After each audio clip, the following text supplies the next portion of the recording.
Hello प्यारे दोस्तों, नमस्कार। कल हम लोग सीखे थे परसेंटेज में जो आय व्यय खर्च इन सब चीज़ों में सवालें आती हैं, उनको हम सीखे थे कल। तो आज जो है हम सीखेंगे सीआई को निकालने का तरीका। ठीक, 2 वर्षों के लिए क्वेश्चन देखिए क्या दिया गया है। 2 वर्षों के लिए 20% प्रतिवर्ष की दर से निवेश किए गए 15,000 रुपये पर सीआई ज्ञात करो। हमको लगाना होगा तो हम डायरेक्ट लगाएंगे 1/5, 5 दूनी 10, 1 11, 11 से कटने वाला ऑप्शन चेक करेंगे, एक ही ऑप्शन कट रहा है ये, बस यही हमारा आंसर हो जाएगा। इसको लगाते कैसे हैं देखते हैं हम। 20%, जब भी पहले इसको लगाने से पहले कुछ नए तरीके जो हैं उनको हम सीखते हैं कि आर रेट हमारा अगर 1/x के रूप में बनता है, आर हमारा रेट हमारा 1/x के रूप में बनता है, तो 2 साल का जो सीआई होगा, ठीक, 2 साल का जो सीआई होगा वह क्या होगा 2x + 1। ठीक, उसके बाद 2 साल का हो गया ये सीआई। 3 साल का सीआई क्या होगा 3x² + 3x + 1। ये हमारा 3 साल का होगा, ये हमारा 2 साल का है। अभी इसको भी हम देखेंगे कि ये आता कैसे है 2x + 1 ये। ठीक, तो पहले हम देखेंगे जैसे 10% है, ये हो गया हमारा कितना 1/10। 20% है, ये कितना हो जाएगा 1/5। तो 20%, 1/5, 1/10 ये सब किसके फॉर्म में है 1/x के रूप में, 1/x के रूप में। और जब भी दर हमारा फ्रैक्शन 1/x के रूप में बनेगा तो हम 2 साल के लिए सीआई कैसे निकालेंगे।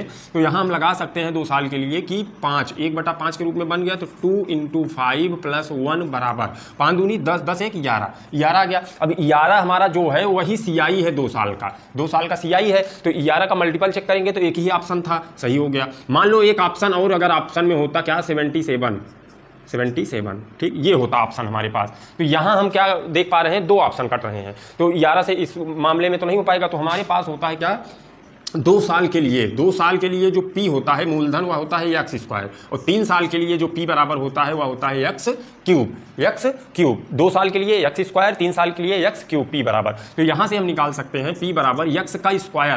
तो x का स्क्वायर मतलब 5 का स्क्वायर 25, और 25 का मान दिया गया है हमारे पास कितना 15,000। ठीक, 15,000। अब ये देखो 25 6 गुणा करेंगे, 25 × 150, और 2 बार ये तो 2 बार। ठीक, 25 × 150, 2 बार 2 0। ठीक, यहाँ से आ गया मतलब 600 गुना पे हमारा मूलधन है।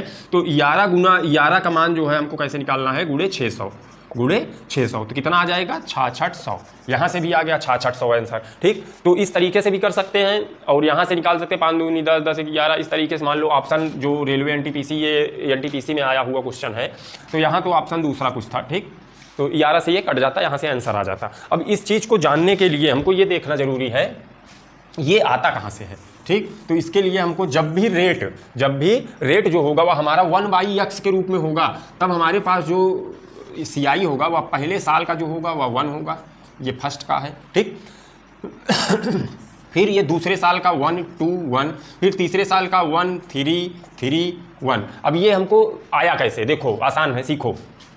1 था पहले साल का, दूसरे साल में क्या किए 1 लिख दिए पहले हम, फिर 1 में 1 जोड़ दिए 2 हो गया, फिर 1 लिख दिए 1 2 1। अब इसको देखो, ये तो हो गया हमारे सेकेंड का, ठीक, सेकेंड ईयर का सीआई। अब थर्ड ईयर का क्या हो जाएगा थर्ड का, तो थर्ड को हम देखेंगे कैसे 1 वैसे ही लिखेंगे। ठीक, फिर 2 में 1 प्लस होगा 3, 2 में 1 प्लस होगा 3 1 ऐसे ही आ जाएगा। ठीक, तो इस तरीके से ये हो गया फर्स्ट सेकंड और थर्ड CISI। अब देखो अगर CI 2 साल का CI पूछेगा तो क्या होगा 2x + 1, यहाँ से बीच से 2x + 1। फिर यहाँ अब P मूलधन क्या होगा x², ये 2 साल के लिए है, ये कितना है 2 साल के लिए।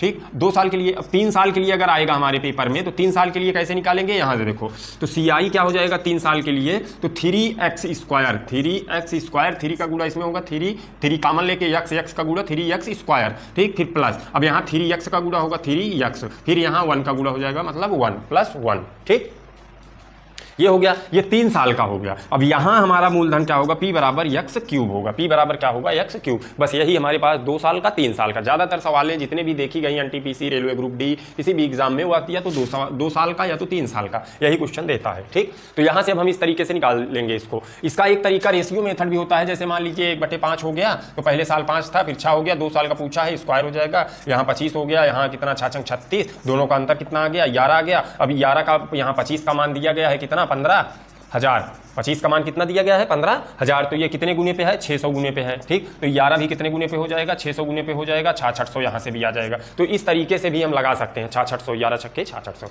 तो इसको लगाने का हमारे पास 3 तरीका था, लेकिन ये तरीका जो रेशियो वाला है, यदि 1/x के रूप में r नहीं बनता है, मान लीजिए अगर हमारे पास आ गया कितना 2/5 या मतलब एक ऊपर ना बन के 2, 3, 4 कुछ भी बन रहा हो, तब हम रेशियो वाला ट्रिक अप्लाई कर सकते हैं, ठीक, रेशियो लगा सकते हैं।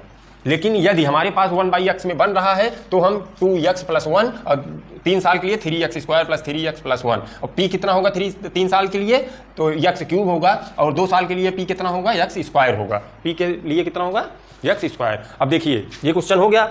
अब यदि दूसरा क्वेश्चन देखिए, यदि एक निश्चित धनराशि पर 5% वार्षिक दर से 2 वर्ष में प्राप्त CI और SI का अंतर 16.32 रुपये है तो धनराशि ज्ञात करो। अब देखो यहाँ से हम देखे थे, यहाँ से ये सवाल देखो कैसे आसान होगा।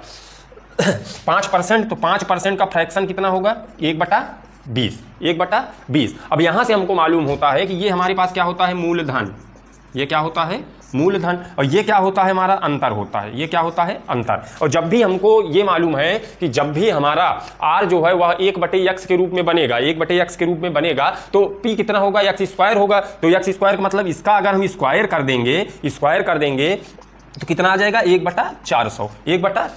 तो ये 400 जो है यह मूलधन है, तो 400 का मान मूलधन है और अंतर कितना है, ये यहाँ मूलधन का मान नहीं दिया, यहाँ अंतर का मान दिया है। तो अंतर का मान 1 का मान 16.32, 400 का मूलधन पूछा है तो इसमें 400 का हो जाएगा गुणा और हमारे पास आ जाएगा कितना, ये 2 जीरो से देखो दशमलव हट जाएगा, 2 जीरो से दशमलव हट जाएगा, 4 दूनी 8, 4 तिहाई 12, 4 छंग 24, 1 25, 4 एकम 4, 4 2 6, कितना आ गया 6528 आंसर आ जाएगा, ठीक इस तरीके से। और दूसरा तरीका क्या होगा कि 1/5 था तो इसका जो है कितना कर दिए 1/20, ठीक 1/20। अब रेशियो मेथड से अगर हमको जाना पड़ेगा तो कैसे जाएंगे, 20 से कितना हो गया या 21 हो गया, इसका स्क्वायर फिर इसका स्क्वायर निकालो, इसका स्क्वायर निकालो, फिर अंतर निकालोगे, फिर अंतर निकालने के बाद फिर गुणा करोगे। लेकिन इससे कहीं अच्छा तरीका ये है कि जब 1/ अगर x के रूप में हमारा बन गया है तो हम डायरेक्ट इसका स्क्वायर कर देंगे तो हमारा हो जाएगा मूलधन मिल जाएगा, मूलधन और अंतर का मान अगर दिया है तो अंतर के मान से निकाल लेंगे और अगर मूलधन दिया है तो मूलधन के मान से निकाल के हम आंसर ला सकते हैं, ठीक। इसी तरीके से एक और क्वेश्चन हम आपको बताते हैं।